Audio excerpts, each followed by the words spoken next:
¿Cómo están ustedes?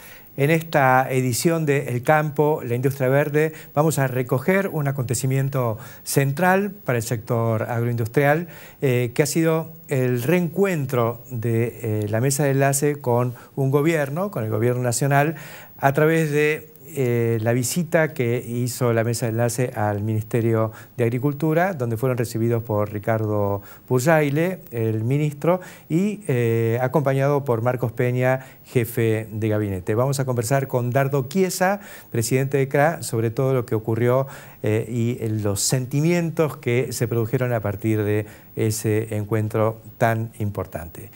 Se viene Expo Agro en los primeros días de marzo. Vamos a conversar sobre el tema con Emilia Williams. Ella es gerente de marketing internacional de esta organización.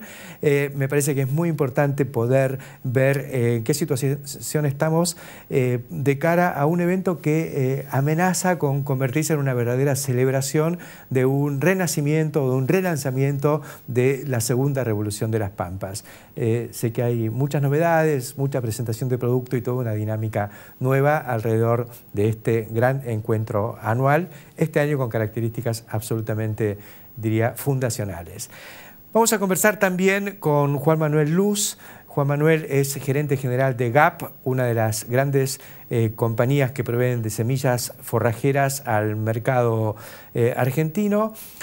Nos interesa mucho ver en qué situación, cómo están sintiendo ellos el mercado de semillas forrajeras en función de las nuevas expectativas para el desarrollo de la ganadería, la situación bastante complicada del sector lácteo y todo eso vinculado a la paleta de productos que se están ofreciendo hoy en el mercado. Y vamos a estar, como siempre, con Jorge Castro, analizando la problemática global vinculada con el sistema agroalimentario argentino.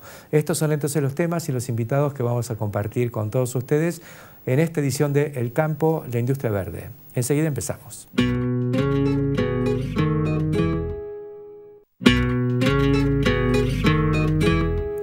Iniciamos esta edición del Campo, la Industria Verde, conversando con Dardo Chiesa. Dardo es presidente de Confederaciones Rurales Argentinas y fue a la reunión con el ministro de Agricultura, Ricardo Burjaile, y su equipo, formando parte de la mesa de enlace en lo que es un retorno, digamos, al diálogo. ¿Cómo lo vivieron? ¿Cómo se sintieron en ese encuentro? Bueno, mira, primero nos sentimos bien que nos vuelvan a convocar. Era de alguna manera formalizar algo que ya se venía preparando. Lo bueno es que nos pudimos juntar, nos juntamos la noche anterior en CRA los cuatro, que también es un logro porque nos juntamos como entidades que hacía rato que no nos juntábamos los cuatro de esta manera. Y bueno, y asistimos bastante esperanzados en este camino nuevo de diálogo, cuál iban a ser las premisas que iba a manejar el Ministerio. Tuvimos una primera reunión en el despacho del ministro Burjaile, en la que asistió el jefe de gabinete, Marcos Peña. Creo que ellos tenían la intención de que estuviera el presidente Macri en esa reunión y de alguna manera Peña lo que fue decir, bueno, vine yo porque no vino a venir el presidente. De alguna manera se disculpó también que no hubiera venido el presidente, cosa que es nuevo para nosotros, porque un presidente no se debería disculpar, un jefe de gabinete tampoco, pero de alguna manera te está mostrando la consideración hacia el sector que hace rato que no era semejante. Hay definiciones muy fuertes del presidente que no se produjeron ahí, pero en la misma semana, cuando va a Córdoba y se reúne con todo su gabinete, con el gobernador de Córdoba, y hace declaraciones diciendo: Córdoba es el modelo agroindustrial que quiero para el país, ¿no? Córdoba tiene un modelo agroindustrial basado en pyme. Sí. Hay mucho piamontesi, mucho italiano, y me parece que Macri tiene vista, es decir, su modelo de país va para ese lado, de priorizar la pyme. Y también es cierto que Macri hace uso de los signos, digo yo, porque ese hecho de bajar, de anunciar en territorio, de ese tipo de cosas lo maneja bien. Marcos Peña nos dio el mensaje que tenemos, el gobierno tiene un alto compromiso con el gobierno, con el sector, y que en alguna vez salió un comentario de alguno de nosotros, no me acuerdo bien de quién fue, bueno, lo que vamos a decir, lo que se va a decir, y si ustedes digan en prensa lo que quieran, a nosotros no nos molesta, ustedes pueden opinar. En esta gestión de gobierno nadie se va a molestar porque ustedes digan lo que les parece en público o en privado. Cosa que también vos sabés, Héctor, cómo se manejó la parte periodística. O sea que esas bajadas de línea política de cuáles son las nuevas reglas fue importante. Ahí me llamaban algunos funcionarios amigos en esa época y me decían, mirá que te estamos leyendo, ¿eh? Sí, a mí también. A mí también. Después pasamos a una reunión en el Salón Gris, para que entienda la gente, es un salón donde se reúne, es un salón muchísimo más grande. Ahí estaba todo el gabinete de Agricultura, sumado Banco Nación, sumado AFIP, sumado Senasa, INTA. Sí. Y bueno, fue una reunión por demás interesante, porque básicamente, yo ya te lo había comentado, es decir, lo que nosotros estamos pensando, más allá, por supuesto que hay una agenda, pero más allá de la agenda es los ámbitos en los cuales la vamos a discutir. Y lo que fuimos a pedir los cuatro fue, queremos espacios institucionales de diálogo, queremos tener mesas de trabajo, pero que no las convoquen ustedes, las queremos autoconvocar nosotros, queremos generar agenda, objetivos y métodos y fechas. Sí. Para cumplir esos objetivos, lo cual fue perfectamente entendido por ellos. Alguna mesa ya está funcionando, estaba Abad, el presidente de la FIP, que dijo que ya estaba llevando adelante una mesa, es cierto, pues nosotros estamos trabajando en ella, y cuando hablamos de los temas de información, de serial, toda esta información, anticipos y presunciones de evasión y todo este tipo de cosas, realmente nos retrucó, nos dijo sí, totalmente de acuerdo. Además, casi textualmente, te lo repito, si queremos pensar en un país agroindustrial eficiente para la exportación, tenemos que sacar todos los costos argentinos, la doble, la triple imposición, que nos quitan competitividad. Sí, y el contador permanentemente llenando casi un papel. El manual que venimos escribiendo nosotros desde hace tanto tiempo. Sí.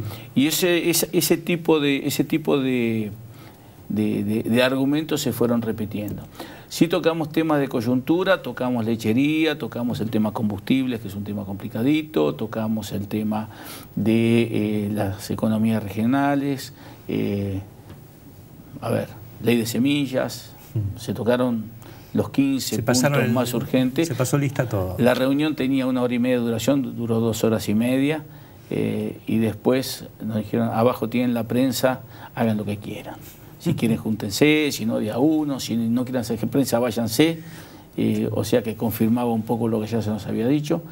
Por suerte nos pudimos reunir los cuatro, hacer un pantallazo de la reunión y después cada cual atendió las preguntas, cosa que hizo también que la mesa volviera a funcionar de una manera orgánica. Claro. Bueno, es un buen momento y yo creo que uno de los corolarios importantes es que la mesa de enlace se vuelve a reunir, puede armar una agenda común y se dejan un poquito de lado las rispideces para poder volcarlas a un debate más constructivo, ¿no? Yo creo que sí, y además las rispideces son estaban propias alimentadas también. Estaban un poco alimentadas, y yo creo que hoy, cuando vos te pones realmente, Héctor, a resolver los problemas, el problema se resuelve para el grande y para el chico. Sí, es así. Es decir, vos decís, bueno, yo tengo que pensar en el chico, sí, todos tenemos que pensar en el chico. Sí, pero hay pocas soluciones que son para unos sí, para otros no. Exactamente. Yo creo que cuando resolvés mucho, se resuelve para todos. Está bien. Hay una de las cuestiones que a mí particularmente me ha afectado, que es que, bueno, he seguido la evolución del precio del novillo, porque uno está más siempre mirando lo que pasa en la producción y con todos los parámetros, pero hay un reclamo social muy fuerte con el precio de la carne. Y hay distorsiones de todo tipo, ¿no? O sea, el asado a 14 pesos, con el novillo a 27, 28, 26. Y el lomo más barato que el asado. O sea, ahí está pasando algo, digamos, mucho más allá de la tranquera. ¿Cómo lo están viendo ustedes? ¿Qué opinión, más que venís de presidir mucho tiempo el instituto, sí, el IPCBA, qué es lo que ha pasado con todo esto? ¿Alguien sacó un poco los pies del plato, quiso ganar a río revuelto? Yo creo que mucho de eso, y por sobre todas las cosas, esta salida del cepo y esta salida de reconversión de tarifas y un montón de cosas ha hecho que algunos interpretaran, para bien o para mal, de alguna manera errónea, que terminó llevando este resultado. Mirá, La ganadería argentina, vos sabés que está pasando por un momento de escasez. Si nosotros tenemos una escasez estructural, perdimos 12 millones de cabezas. Cuando uno tiene un mercado que se maneja en la escasez, hay volatilidad. Cualquier cosa que vos tocas, una semana de lluvia te hace subir los precios de líneas, la semana siguiente se recompone, pero la volatilidad existe.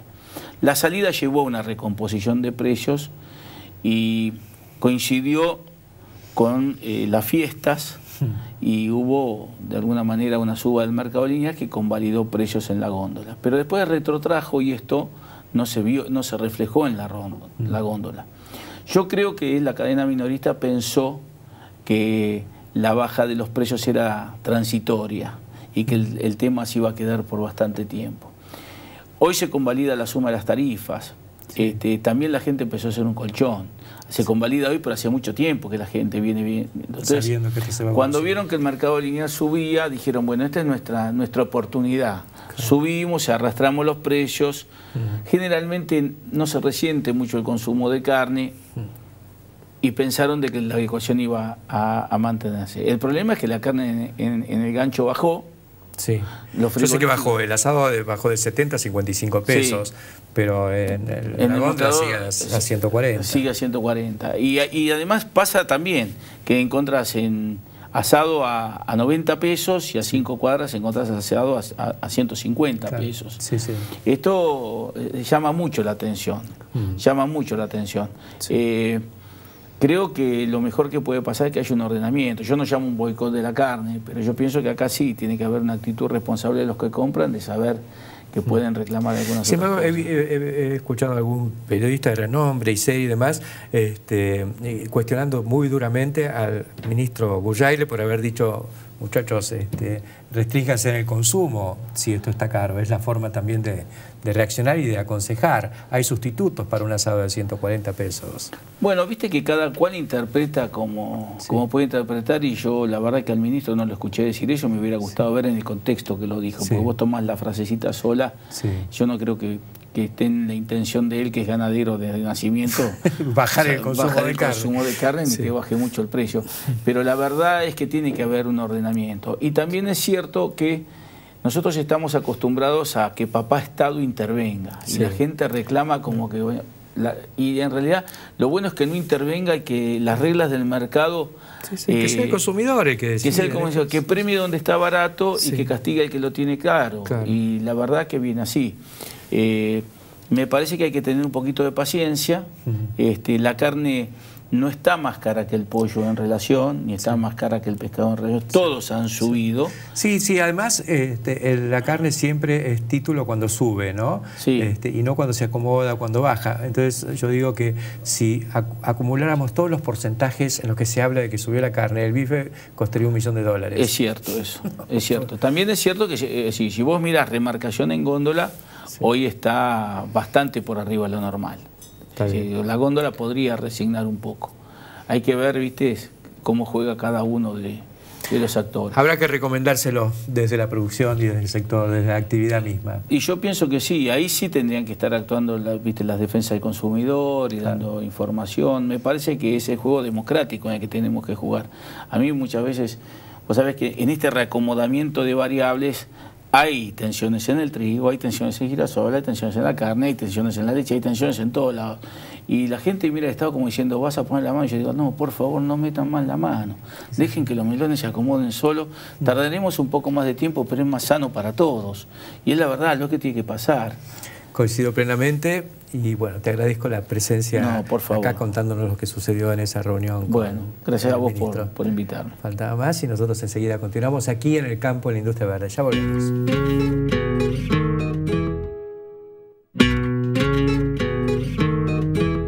Continuamos en el campo de la industria verde y bueno, se viene Expoagro, falta menos de un mes, es increíble porque casi que el año agrícola arranca con Expoagro. Estamos con Emilia Williams, que es gerenta de marketing internacional de la organización de Expoagro. Y bueno, ¿cómo viene la mano? Muy bien, con mucha ansiedad ya en la recta final, disfrutando y queriendo que las horas se alarguen para llegar a hacer todo.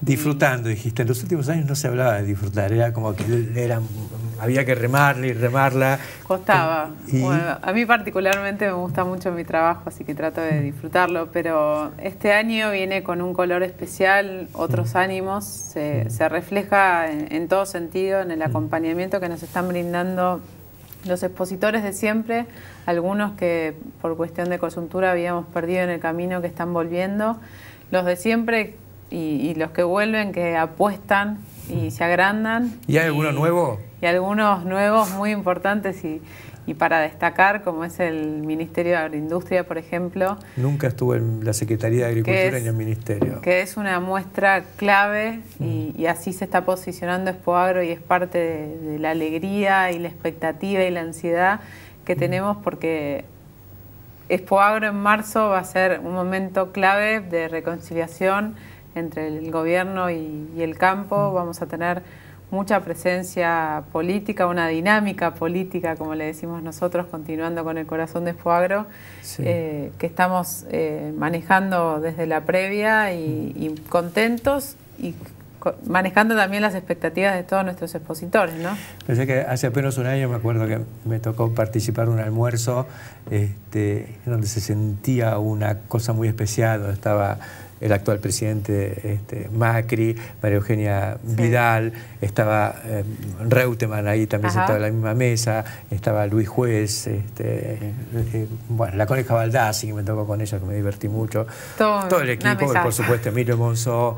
Hoy es el gobierno, ¿no? Y hoy están ahí como nuestros oficiales y van a venir los de siempre también, con lo cual va a ser un gran momento para reunirse, como decía, reconciliación, sí, volver a vincularse los que se tienen que vincular, obviamente sin descuidar a nuestros expositores de siempre, ¿no? Que nuestros sponsors, auspiciantes, todos. Y esos eventos o mini eventos adentro que son imperdibles, ¿no?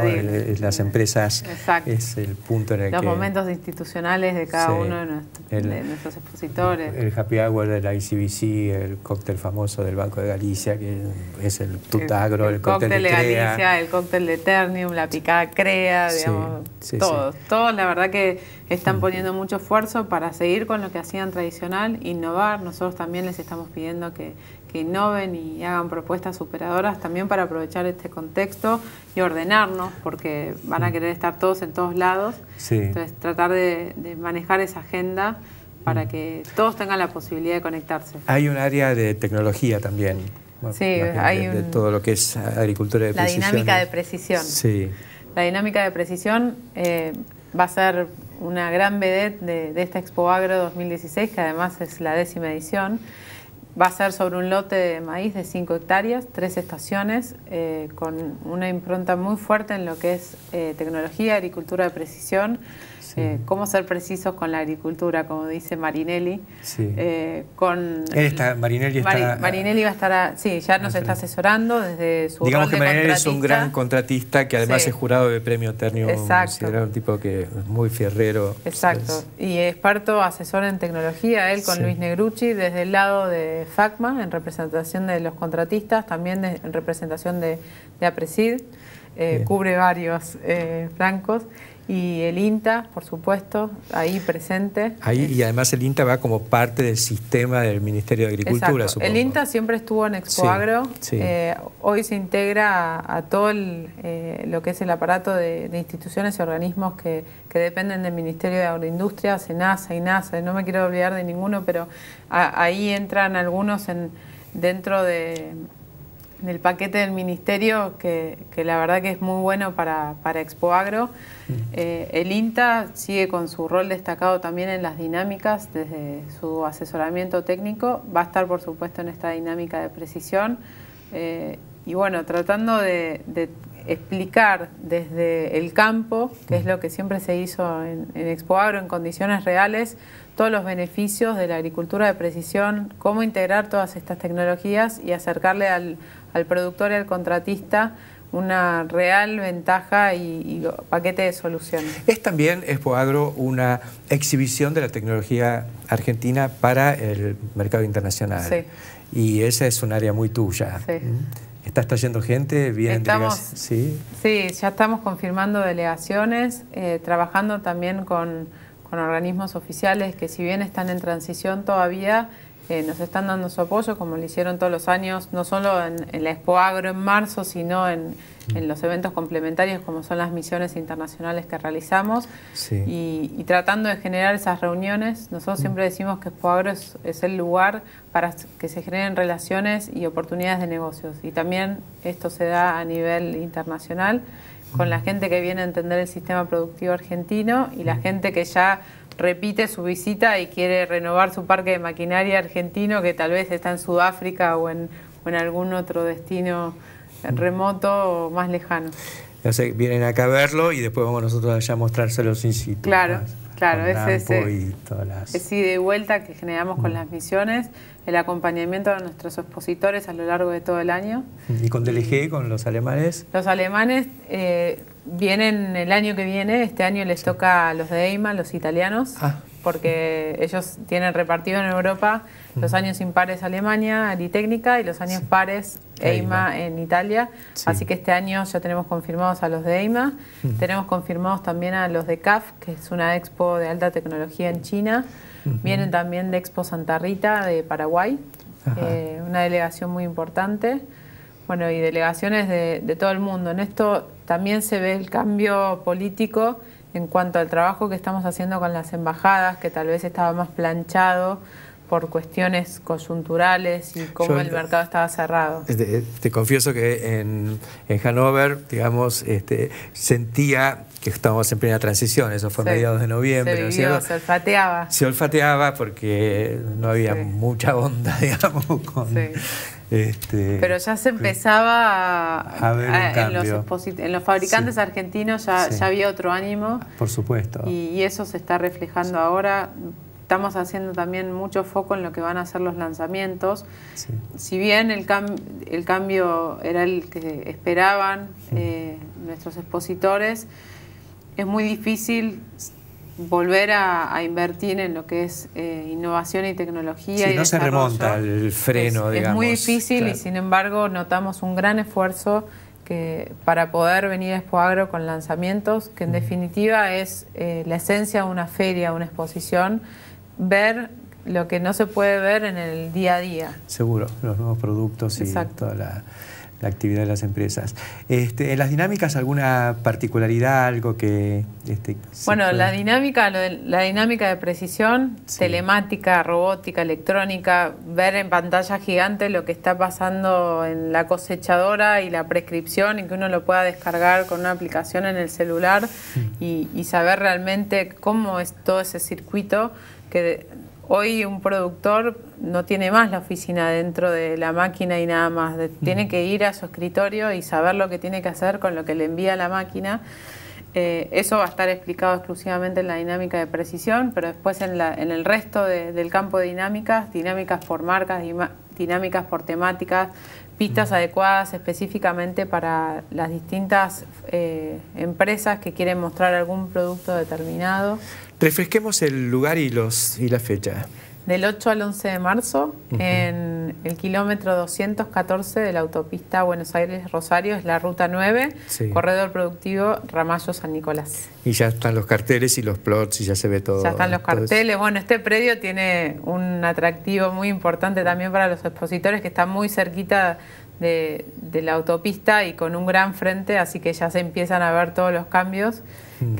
Para nosotros empiezan, no sé, hace 6 meses que se está trabajando, pero todavía falta para verlo, y bueno, ya en esta época se empieza a ver, dentro de poquito empieza el armado de los stands, así que todo preparado. Va a ser no solo una exposición, sino una celebración. Esto una es celebración. Como que es un renacimiento. En el año del Bicentenario también de la Independencia de la Patria, eso también lo vamos a estar mostrando. Son los 20 años de la soja RR, además. 20 años de la soja RR, 10 años de Expo Agro, el lanzamiento de Exponenciar Sociedad Anónima, que es la sociedad que organiza Expo Agro, que es unión entre Clarín y La Nación, dos grandes que se unieron para hacer esto a favor del campo y de todos los que son parte de esta gran exposición.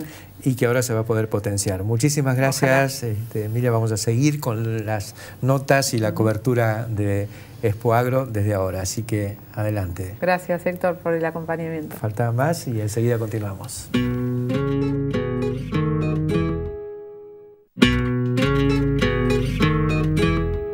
Continuamos en el campo La Industria Verde. Vamos a conversar ahora con Juan Luz. Juan es gerente general de GAP, una de las principales compañías de semillas de la Argentina, involucradas en el negocio de las semillas forrajeras en particular. Y el motivo de la convocatoria, Juan, es porque bueno, vienen nuevos tiempos, vienen tiempos de recuperación, posiblemente de siembra. Y viene además la temporada de siembra de praderas. Así que quería ver un poco cómo estás sintiendo desde GAP la situación esta. Bien, realmente parecería que hubiese algunos tiempos de cambio. Se nota claramente algo de recuperación en la industria de las vacas de carne, principalmente. Sí. La lechería viene un poco más demorada. Muy golpeada globalmente. Algunas complicaciones. Sí. El mercado de semillas forrajeras también viene de un proceso bastante difícil en los últimos años, con expectativas de recuperación. Sí. Todo esto conlleva también a toda la dinámica de recuperación en el proceso de generación de semilla. No es instantánea y requiere también de un tiempo de preparación en su evolución. Sí. Por lo tanto, creemos que va a ser un año de ajustes, pero con muy buenas perspectivas por delante. Igual, ustedes no se quedaron en todo este tiempo. Yo he visto que han empujado con algunos materiales muy de punta, sobre todo materiales para lo que es la intensificación ganadera, maíces BMR, ¿no? Otra calidad de fibra.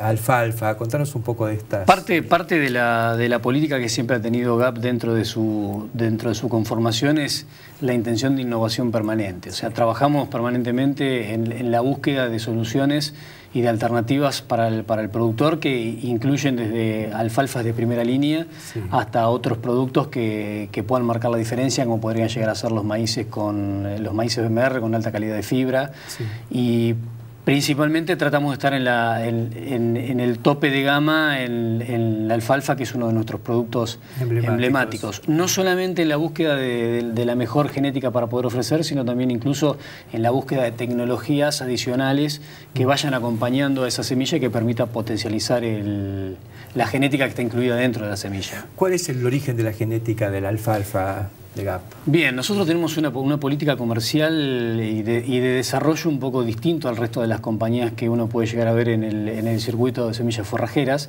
Nosotros tratamos de brindar un abanico de posibilidades amplios desde el punto de vista de la calidad genética, o sea, siempre con la mejor calidad de semilla posible de lograr, pero con un abanico de posibilidades desde los diferentes escalonamientos genéticos, que tienen que ver también con los diferentes escalonamientos de precios. Claro. De manera tal de que todo el productor que tenga opción o que quiera adquirir una semilla de calidad pueda tener las diferentes opciones en función de su bolsillo, de lo que tenga ganas de invertir. Claro, el que necesita una alfalfa para acompañar una pradera, exactamente, o el que hace alfalfa de corte para exportar fardos. Exactamente. Tratamos de estar siempre actualizados en la punta de la genética en las tres opciones, y si bien tenemos todas las opciones en este abanico de posibilidades, nuestro fuerte siempre es la genética de punta de excelente calidad. Ajá.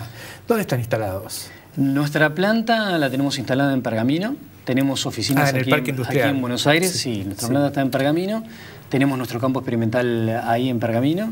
Y después nuestra zona de acción es prácticamente casi toda la República Argentina, en donde pueda llegar a haber una vaca que requiera de sembrar forrajeras, tanto sea templadas como tropicales también. Está bien. En cuanto a los maíces estos BMR, ¿cuál es específicamente la ventaja que tienen? Bien, por sobre todas las cosas, los maíces de tipo BMR apuntan a un producto que determina un silo de altísima calidad. Tienen, como todos los BMR, dentro de la tecnología, conlleva implícito una disminución de lignina, que afecta de manera significativa la digestibilidad y que afecta también al consumo voluntario por parte del animal. O sea, está enfocado principalmente a silajes de alta calidad. Claro. convengamos que en un silo la mitad viene de lo que es el grano y la otra mitad del resto de la planta. Exactamente. Entonces se ha actuado mucho sobre el grano en materia de rendimiento y demás, pero para tener buen rendimiento hay que tener buena planta también. Y si esa planta no tiene buena calidad, es una pérdida en el silo. Y por otro lado también el hecho de apuntar a mejorar la calidad de la fibra no te permite independizarte del rendimiento en grano que pueda llegar a tener el cultivo, pero el buen rendimiento en grano es acompañado por una muy buena calidad de fibra, de manera tal que si baja un poco el rendimiento por alguna cuestión climática en términos de grano, venís acompañado de una calidad de fibra alta. ¿Y cuál es el origen genético de esos materiales? ¿Eso viene de Estados Unidos? El origen genético del maíz, puntualmente. Del maíz BMR. El origen genético del maíz BMR es un trabajo en conjunto con un viejo amigo, un excelente genetista, con el cual venimos trabajando desde hace unos 10 años aproximadamente, en tratar de desarrollar prácticamente por motus propio y con trabajo en conjunto, un material de estas características es bastante distinto en el mercado. Respecto de los otros productos, como pueden llegar a ser las alfalfas, los raigrases o los sorgos, en los cuales tenemos una actividad también muy fuerte, ahí es bastante diverso. Tenemos desde fuentes de genética que provienen de Estados Unidos a fuentes de genética que provienen de Europa o incluso también de muchas universidades de la Argentina, en los cuales hacen trabajos de mejoramiento en función de lo que nosotros le pedimos. Vinculados a los tres. Cuando hablabas de alfalfa decías que además de la calidad genética, digamos, hay todo un acompañamiento técnico. ¿Eso qué tiene que ver? ¿Con tratamiento de semilla o con el manejo? Realmente para hablar de esta cuestión de alfalfa llevaría muchísimo tiempo. La alfalfa es una especie que requiere una diferenciación bien clara desde el punto de vista de la calidad genética, pero no solamente en términos de rendimiento, sino fundamentalmente en términos de tolerancia a enfermedades. Una de las grandes diferencias que tenemos en la Argentina respecto de otros países que utilizan alfalfa es que principalmente en los otros países las alfalfas se utilizan en zonas más bien de tipo árida, mientras que en Argentina las utilizamos en zonas más bien húmedas. Por lo tanto, la presión de enfermedades que tenemos en Argentina es muy superior a otros sitios. Y el trabajo genético fundamentalmente se ve manifestado claramente en las tolerancias a esa enfermedad que permiten mantener plantas vivas y te permiten mostrar el potencial genético que conlleva la planta per se. ¿Cuáles son las principales enfermedades y las que están controladas? Las tres, como siempre digo, las tres asesinas de alfalfa son el fusarium, la antracnosis y la fitóftora. En nuestro país creo que la más categórica es la antracnosis, principalmente porque es bastante difícil lograr resistencia a antracnosis. En Argentina tenemos una presión muy grande y en el resto de los lugares del mundo donde se utiliza la alfalfa la presión de la antracnosis no es tan grande. Entonces cuando uno se pone a ver los perfiles sanitarios de las alfalfas, principalmente de punta, de mejor genética, creo que uno de los puntos fundamentales para poder elegir un buen cultivar que tolere nuestras condiciones de producción es que tenga una buena tolerancia a la antracnosis, y no hay muchos, no hay muchos. Hace muchísimo tiempo que no oigo hablar de enfermedades en alfalfa. Es que es clave. Porque no hablábamos de alfalfa. Es que es fundamental porque significa la diferencia. Uno puede tener un potencial de producción altísimo, pero si ese potencial no lo puede manifestar con la presencia de las plantas en el lote, no hay mucho para hacer. Y creo que el camino de inicio para eso es tener garantizada la supervivencia. Para tener garantizada la supervivencia tienen que tener un potencial de tolerancia a esas enfermedades, especialmente a esta antracnosis, que se presenta mucho en la Argentina, es clave. Veo un potencial nuevo y muy interesante en lo que es alfalfa de corte, incluso para exportación de cubos o heno de alfalfa. Hay un movimiento creciente sobre eso. ¿Ustedes lo están sintiendo también? Sí, lo estamos sintiendo. Esa mayor presión de necesidad se está dando en algunos lugares muy puntualizados. Hay focos claros, como pueden llegar a ser la zona de riego del sur de la provincia de Buenos Aires o algunas zonas muy puntuales de Córdoba. Y también Colonia 25 de Mayo. Colonia 25 de Mayo, la zona de Viedma es una zona donde hay algunos emprendimientos bastante grandes que demandan mucho de este tipo de tecnología. Y me parece que ahí tenemos que trabajar bastante en el tema, tenemos que volver a revisar no los viejos libros, pero tenemos que volver a revisar las aptitudes y características de los diferentes cultivares para ese tipo de planteo en especial, ¿no? Volver otra vez a estudiar el tema de relación hoja-tallo, de tallo huecos, etcétera, etcétera, etcétera. Y también en todo el manejo, ¿no? las máquinas de corte, el fardado, exactamente.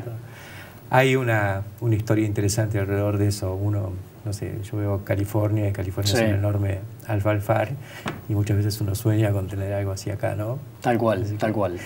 Muy interesante todo lo que es GAP hoy. Te agradezco la presencia aquí en el programa. Por favor, nosotros somos los agradecidos. A nuestra convocatoria, y bueno, te vamos a visitar prontito en Serán muy bien recibidos, muchísimas gracias. Vamos a ir a ver desde adentro un poco todo lo que están haciendo. Muy bien, muchísimas gracias. Gracias a vos, y nosotros enseguida continuamos aquí en el campo de la industria verde.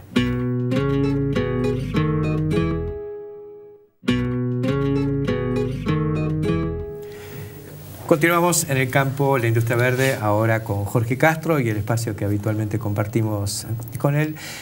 Bueno, hay una situación nueva en la Argentina, pero en un contexto internacional delimitado por algunas cuestiones. Entre otras, la caída del precio de los commodities, que es la situación de Brasil. Claro. Concretamente con Brasil, ¿qué está pasando en el contexto global? Mira, la economía brasileña experimentó una contracción del 4% del producto en el 2015, precedida por una contracción de un nivel prácticamente similar, 2.6%.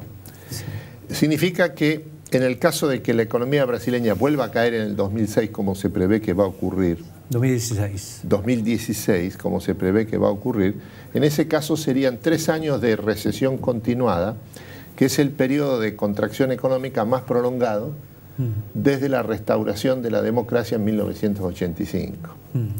Esto está acompañado por el hecho de que la economía brasileña se encuentra estancada, sin crecimiento, en los últimos 5 años. Y con el dato más importante con respecto a la situación brasileña, es que la tasa de crecimiento potencial de largo plazo ahora es 2% anual o menos.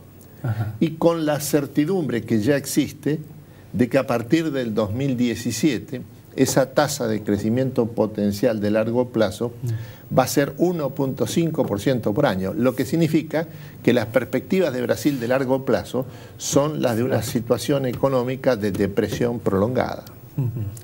Ahora, en este contexto hay un elemento de extrema importancia, que es en lo que se refiere al hecho de que en este contexto de recesión, de estancamiento y de caída de la tasa de crecimiento potencial, Brasil ha tenido en el año 2015 un superávit de la balanza comercial de casi 20.000 millones de dólares, 19.680 millones de dólares. Es el resultado fundamentalmente, no solo de la caída de las importaciones, sino del hecho fundamental de que las exportaciones agroalimentarias brasileñas están experimentando un verdadero boom. ¿Siguen creciendo? Siguen creciendo. A pesar de la caída de los precios. A pesar de la caída de los precios, porque lo que está aumentando, y en gran escala, son las cantidades por el crecimiento de la demanda china asiática. El dato más importante a tomar en cuenta, Héctor, es que los commodities agrícolas han caído en los últimos 3 años aproximadamente el 40% su nivel de precio, no por una disminución de la demanda, en este caso provocada por la desaceleración de la economía china, que es lo que ha ocurrido con los minerales metales del mercado mundial de commodities, sino que la caída del precio de los commodities agrícolas es un resultado directo de las 2 super cosechas norteamericanas de esta época. Sumadas también a buenas cosechas de Brasil, porque Brasil ha expandido... Sumadas esto es el boom de la producción agroalimentaria brasileña, se ha sumado al boom de las super cosechas norteamericanas. El resultado es una caída del precio de los commodities agrícolas en el mercado mundial, pero... Por excedente de oferta o por excedente de oferta. Es un fenómeno de oferta y no de caída de la demanda. Esto es de una importancia fundamental, porque en lo que se refiere a las perspectivas estratégicas de la producción agroalimentaria, tanto de Brasil como de la Argentina, de toda la región, por supuesto, las tendencias son extremadamente favorables en lo que se refiere a la demanda. Sobre todo porque hay un crecimiento de la demanda china asiática en el consumo de proteínas cárnicas, y esto significa aumento de las exportaciones de granos para la alimentación animal, sobre todo soja, maíz y harina de soja. Y los brasileños además están también produciendo proteínas animales. Así están produciendo proteínas animales, porque ya se han convertido en el principal exportador mundial de carnes, por encima de los Estados Unidos y de Australia. Esto, además, a partir del 2006, Brasil se ha convertido en el principal exportador mundial de carnes, todas ellas, tanto en volumen como en precio. Esto significa que tiene una posición de vanguardia en el mercado mundial en lo que se refiere al desarrollo de las corrientes proteínicas. Ahora, esto en Brasil, digamos, ¿tiene una consideración políticamente correcta o sucede un poco como lo que pasa en la Argentina, que se cuestiona este desarrollo basado en ventajas competitivas? No. Lo que significa el agrobusiness, el agronegocios, como es un sector nuevo de la economía brasileña, de solo 20 años. Es el fenómeno, es el resultado de un aumento de la productividad fenomenal. Hoy el sector más innovador, de mayor nivel de productividad de la economía brasileña, no es la industria, son los agroalimentos. Esto son los agroalimentos los que le están mostrando el camino de superación de la actual situación de crisis económica, tanto al sector servicios como al sector industrial. Y es notable porque mucho de eso se nutre también de los desarrollos que hemos generado aquí, exactamente, ¿no? Siembra directa, ahora el uso de silobolsa. Exactamente. Me acuerdo en el año 91, hace 20 años. Yo fui a Brasil, yo trabajaba en una fábrica de cosechadoras en Argentina. Las cosechadoras en Brasil no tenían cabina. Hoy se fabrican las cosechadoras más modernas del mundo. Exactamente, es una novedad esto. Es una novedad histórica lo que ha ocurrido con el agro brasileño. Y esto es lo que indica el camino de la renovación de la economía brasileña. Esta situación de estancamiento estructural de la economía brasileña, de depresión prolongada de largo plazo, la forma de salir de esta situación es a través del camino que ya han iniciado en los últimos 20 años el sector agroalimentario, a través del aumento de la productividad, la inversión y la búsqueda de los mercados internacionales. Más claro, tendríamos que tomar un poco la idea. Muchas gracias, Jorge. Enseguida continuamos aquí en el campo de la industria verde.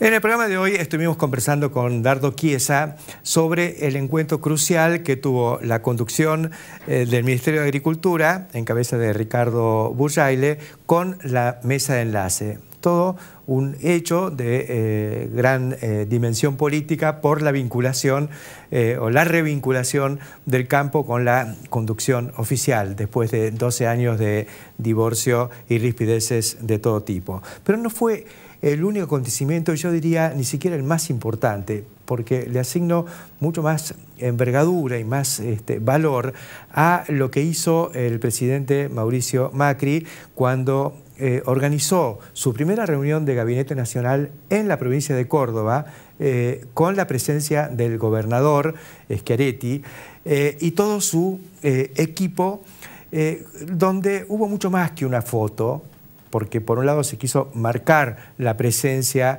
del presidente y del gabinete en el interior, lo que implica toda una visión de federalismo, más allá del hecho en sí mismo de que hay un gabinete que funciona y que se funciona de otra manera, sino también por las declaraciones que hizo tanto el presidente Mauricio Macri como algunos de sus funcionarios o ministros más encumbrados.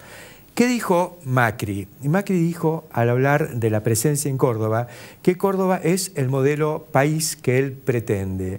¿Por qué? Porque es una provincia agroindustrial que se basa en el desarrollo de sus ventajas competitivas, naturales y creadas por la actividad humana.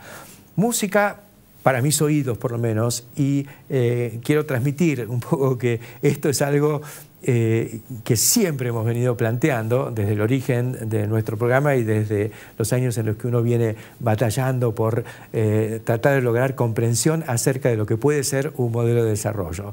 Muchas veces se dice, sí, pero no alcanza, sí, pero. Bueno, Hoy se ha dicho, este es un punto de partida. No invalida otras actividades, pero Córdoba ha trascendido un poco al imaginario colectivo como la provincia que fabrica autos o que fabrica grandes motores diésel o que fabrica cosas que tienen poco que ver con lo que es en esencia el concepto Córdoba. Yo escribí sobre esto en Clarín Rural y he recogido muchísima opinión, la mayor parte es favorable, algunos que justamente plantean como detractores el tema de esto de que no alcanza. Pero si uno ve lo que significan las grandes empresas alimentarias argentinas, incluso de capital nacional, 2 o 3 de ellas tienen un asiento muy fuerte en la provincia de Córdoba. Arcor, desde Arroyito, nacen caramelos y golosinas y productos alimenticios que se venden en todo el mundo. Y un caramelo no es más que glucosa producida fundamentalmente a partir del maíz.